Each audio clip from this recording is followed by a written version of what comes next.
My mom chose my brother over me and refused to attend my wedding because his and his girlfriend's anniversary party was more important to her.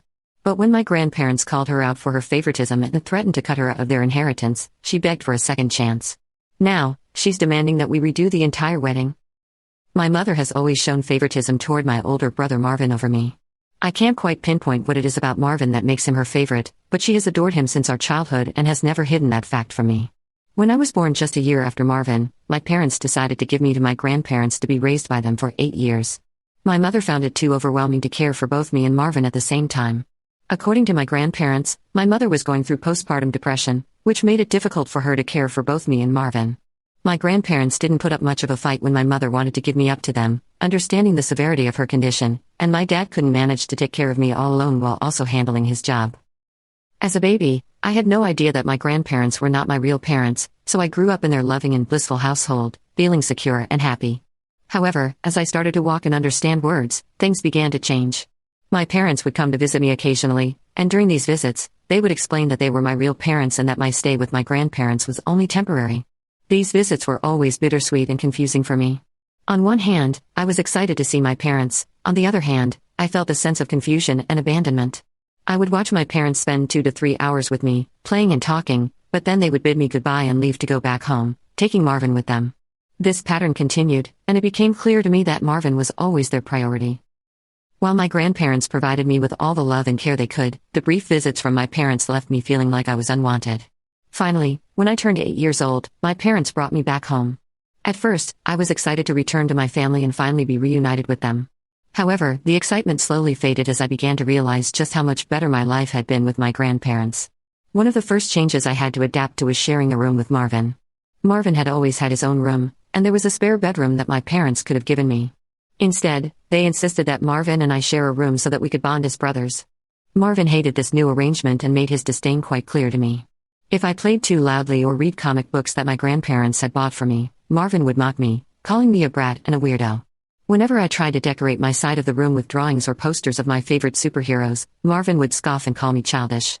If I brought home a good grade from school and excitedly showed it to my parents, Marvin would roll his eyes and sarcastically call me the teacher's pet. When I practiced playing the keyboard my grandparents had gifted me, Marvin would tell me I sounded awful and should just give up. Even small things like how I organized my toys or the way I talked about my day became reasons for Marvin to ridicule me. He would call me names like nerd or dork whenever I showed interest in reading or learning something new. With time, I realized that the things I enjoyed doing became points of contention. The warmth and acceptance I had felt at my grandparents' home were replaced with a constant sense of tension and conflict. Marvin had a problem with everything I did, and it made me self-conscious. Imagine your older brother, someone you look up to, making fun of you for every small thing. It makes you start doubting yourself. I was too young to understand that what he was doing was basically teasing me. I thought maybe I was the problem, and I just wanted to fit in with my family. I stopped reading my comic books at home and would only read them in my school library. I stopped playing with my keyboard altogether. I did all of this thinking that maybe, hopefully, my brother would accept me if I changed. Unfortunately, no matter how much I tried to adapt and fit in, Marvin's attitude towards me didn't improve. The more I tried to please him, the more I felt like I was losing parts of myself. Even when I stopped doing all those things that annoyed Marvin, he would find new ways to mock me. I remember in my childhood, I had a lot of pimples due to a skin condition, which has since been remedied. Marvin would constantly tell me how ugly I looked and that my face was disgusting. Hearing this was so hurtful that I would cry and go to my parents. Instead of supporting me and telling Marvin off, my mother would tell me to stop crying and be a man. Dad wasn't much help either; he would try to stay away from the matter. Mom would tell me how I needed to stand up to my brother instead of coming to her. As a result, due to Marvin's teased and my parents' inability to make me feel safe and loved, I felt confused and isolated. I longed for the nurturing environment I had with my grandparents, where I had always felt valued and understood. My grandparents did come to visit me whenever they could, and when they did, they would try to gently talk to Marvin and tell him not to trouble me, but he never paid them any heed. Hence, most of the time I was left alone to deal with things at home. As I started growing up, I slowly became a very angry teenager. I remember that even though Marvin was older than me, I was getting taller than him, and he did not like that at all. He would tease me about my height, calling me a giant or slender man to piss me off. However, this time, instead of asking my parents for help, I started giving it back to him by calling him a shrimp. I would also knowingly hide his books on the top shelf or above the cupboard so he would not be able to reach them without a chair, which would then give me a reason to make fun of him. He would complain to our parents, and I would sometimes get scolded, but I still felt a mix of satisfaction and guilt for retaliating. While it felt good to stand up for myself, it also meant that our home was becoming an even more hostile environment. The battles between us became more frequent and intense, with neither of us willing to back down. The last straw that proved to me exactly how much my parents favored my brother over me was during my school's annual awards ceremony. I had poured my heart into my studies and was poised to receive the top award in my class. I wanted my parents' support and presence at the ceremony, hoping for their pride and encouragement. However, just days before the ceremony, my mother informed me that Marvin had a swimming competition scheduled on the same day. Despite my ceremony and his competition being hours apart, Marvin wanted to focus on his preparation, and according to my mother, he needed her more. She assured me that my dad would be there to support me. Though disappointed, I resigned myself to the idea that at least one parent would be there for me. On the day of the ceremony, I was shocked when even my dad didn't show up. At the last minute, apparently, my mom had called him urgently, saying Marvin was having a panic attack before his competition and needed him there to calm him down. Dad chose to rush to Marvin's side instead of coming to my award ceremony. When I walked up to receive my award, I remember seeing no familiar face in the audience cheering me on. I felt nothing but a profound sense of loneliness and abandonment. Later, when I returned home, both my parents and Marvin were absent. I called them only to learn that they were still with Marvin. Hours passed before they returned, jubilant and celebrating Marvin's victory in his competition.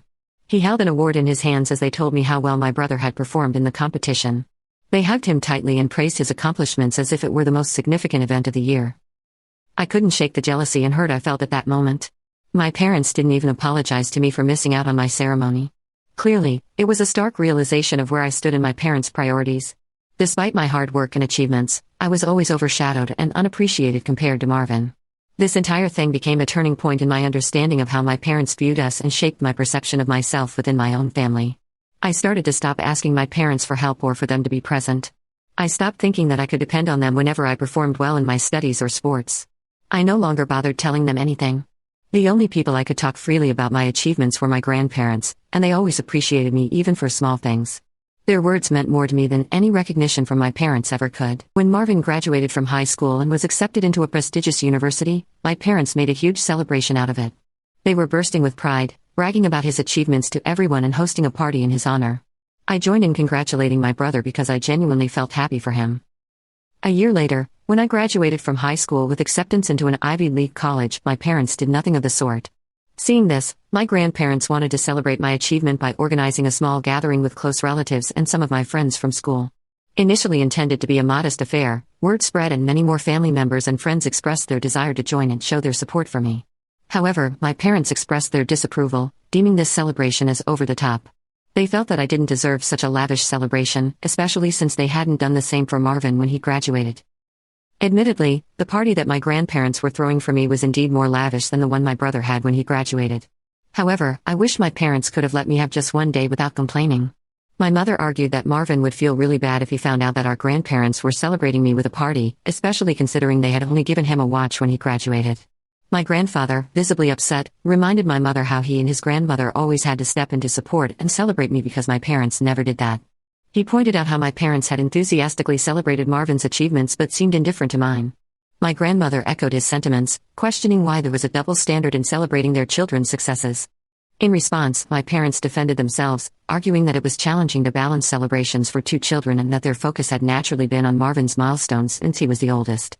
They claimed their hands were full and that they couldn't do everything for both of us equally. My mother further justified that just because they didn't celebrate me enough didn't mean that they didn't love me, which was laughable to hear. Thankfully, my grandfather felt the same way and was not convinced. He argued passionately that being parents meant being there for both children and not just one. He criticized my parents for not treating me with the same enthusiasm and support they always showed Marvin. In the end, my parents had no argument to stand on, so I did end up having a huge party, just as my grandparents wanted me to have. I had invited Marvin to attend, but he told me he was too busy to come to a silly little party. For years, my parents continued to show favoritism toward Marvin, even when we were in college. It was also particularly evident in how they treated us and our significant others.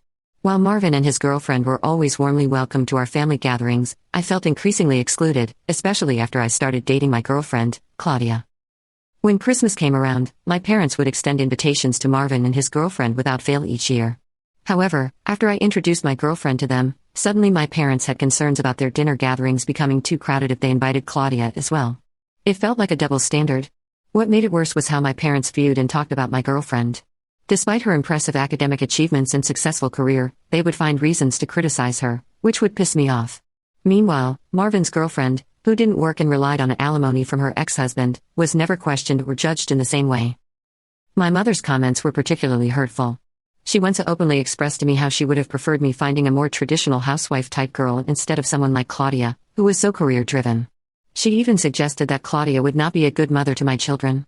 Despite her remarks, I continued my relationship because I believed in Claudia and our future together.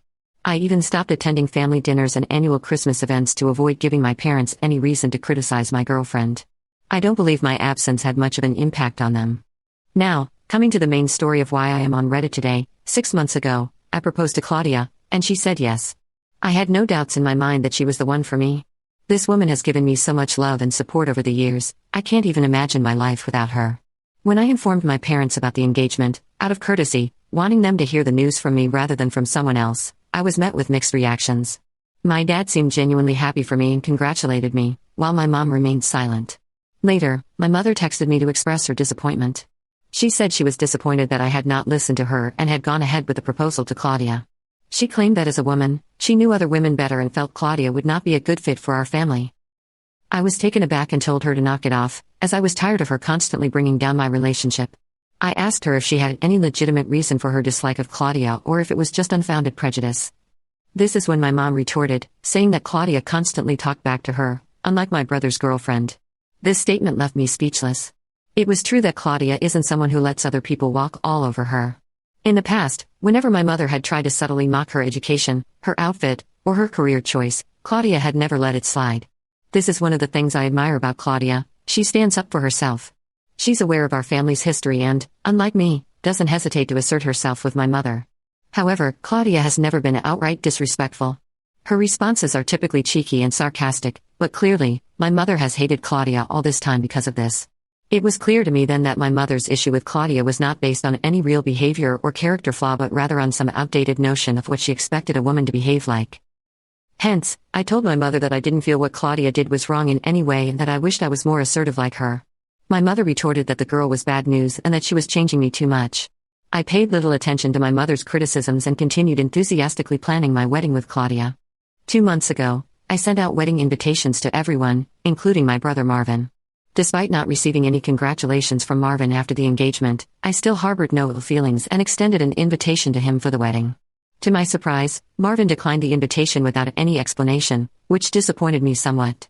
But what truly caught me off guard was when my dad called to inform me that while he would be attending, my mom had decided not to come. I knew my mom had reservations about Claudia, but I had hoped that for the sake of our family and my special day, she would set aside those differences and join us. I was taken aback and asked why. My dad explained that Marvin had apparently planned an anniversary party for his girlfriend on the very same day, which my mom was going to attend instead of my wedding. This revelation was strange since I followed Marvin on social media and knew that they had recently celebrated their anniversary already. I couldn't understand why they would hold another party on the exact same day as my wedding. Instead of confronting my mom first, I decided to reach out to Marvin directly to clarify things. Although we didn't often speak, I wanted to handle the situation with respect and dignity. I called Marvin and asked him straightforwardly about the anniversary party and if that was really the reason he wasn't planning to attend my wedding. To my surprise, Marvin confirmed that this was indeed the case. He explained that he and his girlfriend had originally wanted to celebrate their anniversary with the party, but they did not have enough money saved up at the time. Hence, Marvin admitted that he had gone out of his way to make it up to his girlfriend by working hard and finding a special venue for their celebration that fit within their budget. Unfortunately, the only available date for this venue happened to coincide with my wedding day. I expressed my disappointment and gently suggested that he could have chosen a different date, emphasizing just how much I would have appreciated his presence at my wedding. However, Marvin replied that his girlfriend's happiness came above everything else and made it clear that he wasn't willing to change their anniversary party date just to accommodate my wedding plans. His words stung, and he didn't even wait for me to reply before disconnecting the call. Later, when I called my mom to discuss the situation, she resorted to the same age-old explanation she often used with me. She insisted that Marvin would feel hurt if she didn't attend his anniversary party and reiterated that my dad was already planning to attend my wedding, so I shouldn't be selfish and expect her to come as well. I told her, my voice almost breaking, just how painful it was for me to constantly feel like she treated me as inferior compared to my brother. I explained to her that she could do as she wished, but I was no longer going to acknowledge her as a parent. After this, my mother scoffed at my words and told me that I should not be so overdramatic about my wedding. After the fallout with my mom over her refusal to attend my wedding, I chose to cut off communication with her entirely. My main focus shifted to ensuring that Claudia had the most beautiful wedding possible and that our celebration was filled with joy and love. Despite my disappointment with my mom, I was grateful that my dad honored his promise and stood by me on my special day. When Claudia and I finally tied the knot, my grandparents, who had already anticipated my mom's absence despite their urging, were understandably upset and disappointed. They had even warned my mom beforehand, emphasizing the importance of her presence. The fact that she still chose not to come struck a deep chord with them. What made matters worse was when my brother uploaded pictures after his anniversary party where my mother could be seen dancing and drinking like there was no tomorrow. The issue wasn't what she was doing, but the way they both seemed to flaunt their disregard for my feelings about their absence from my wedding. My mom never once called me or Claudia to check up on us or congratulate us throughout the whole day. Post-wedding, my grandparents didn't hesitate to confront my mom about her absence from my wedding. They didn't hold back, expressing their disappointment in her behavior and didn't mince words while telling her plainly that they were fed up with how poorly she had treated me over the years.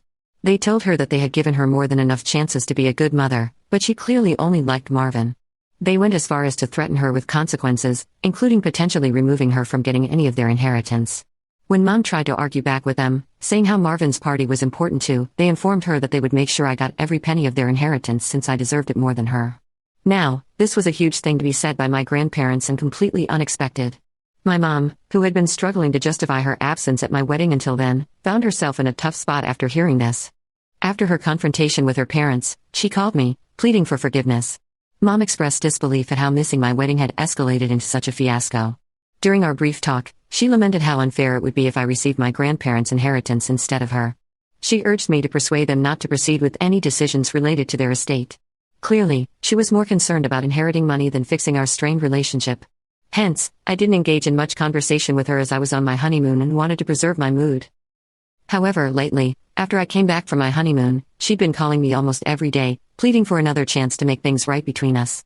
She suggested that Claudia and I should have another wedding, and this time with just close family members if possible, so she can also attend. She's expressed regret over missing my wedding and insists that I should give her an opportunity to remedy the situation. Her change of heart and persistent requests have put me in a tough spot. On one hand, I understand her desire to make amends, but on the other, it's hard to ignore the hurt caused by her absence and the deeper issues it represents. I don't want to plan another wedding just for her to attend. Also, out of nowhere, Marvin sent me a text saying how I should not have involved our grandparents in our private matters and that Mom is really afraid of losing her inheritance. He said, for the sake of her, I should stage another wedding just to restore the peace within our family. Am I the a-hole if I don't give in to the demands of my mom and Marvin to have another wedding? Update 1. I have talked to Claudia about this, and she agrees that having another wedding would be too cumbersome and unnecessary. She believes I should stand up to my mom and tell her that she had her chance to attend our original wedding but chose not to, so now she can deal with it. I want to address some confusion. First of all, I don't hate my brother, even though my parents, especially my mom, have always favored him over me. Over time, I've come to understand that he observed and learned from how my parents treated us. Clearly, my mom favored him, and he took advantage of that. While it would be easy to harbor resentment as an adult, I would prefer to work on our issues and move forward. However, it seems my brother is still immature and enjoys playing those same childish games. Secondly, my grandparents do intend to leave their inheritance just to me, not to my mom or Marvin. It's true my grandparents and I share a much closer bond since they basically raised me, but also they know that my parents are going to take care of Marvin eventually, so they want to look out for me by leaving me with their inheritance. Lastly, my grandparents were not the only ones who were upset with my mother for not attending my wedding. Other family members also expressed their disappointment to my mother for not attending my wedding, but she seemed indifferent to their concerns. It was only when my grandparents decided to remove her from their inheritance that she started to change her attitude and demanded that I have another wedding to include her. Update 2. It's official. My grandfather has just informed me that he and Grandma have drafted new wills naming me as their sole heir and removing my mother from everything. While I had expected this outcome, it still came as a shock. My grandfather explained that their decision was not only influenced by how my mother treated me, but also by their belief that I would care for them in their old age better than my mother would. They trust that I won't abandon them to a care facility unless absolutely necessary and have confidence in my ability to manage their finances responsibly. Regardless of their reasons, I'm grateful and touched by the depth of love my grandparents have shown me through this decision. It's a stark contrast to how I've often felt less prioritized by my own parents. As you can imagine, this news hasn't gone over well with my mother. She's been calling me incessantly and sending messages accusing me of blindsiding her and claiming I have no right to inherit anything from her parents. It's true when people say money can really change a person because it's almost like she thinks I'm stealing from her when I haven't even received anything. When I firmly suggested that she address her concerns directly with my grandparents, she responded with accusations that I had manipulated my way into their favor. I reminded her that any changes in their will were a direct consequence of her own actions over the years, which had strained our relationship and influenced their decision. Our argument grew heated, and in a moment of raw honesty, or perhaps spite, she confessed something profoundly hurtful, that she wished I had never been born. She revealed that I was an accidental pregnancy and blamed me for causing her postpartum depression. She confessed that initially, she considered even giving me away just to get rid of me but decided against it because of her parents' conservative views, opting instead to have them care for me. She admitted that she loved Marvin more because things were always easier with him. I was deeply wounded by her words, but I told her I appreciated her honesty because it freed me from feeling guilty about our strained relationship. I made it clear that I didn't want to continue a cycle of arguments and hurtful exchanges and that I simply wanted to live my life in peace. I firmly instructed her not to contact me again and warned that I would involve the police if she ever showed up at my doorstep uninvited. After that conversation with my mom, I reached out to my dad. He acknowledged that some of what Mom had said about my accidental pregnancy and her struggles with postpartum depression was true, but he reassured me that he never regretted having me. I expressed to him how their favoritism towards my brother over the years had hurt me deeply, and he apologized sincerely.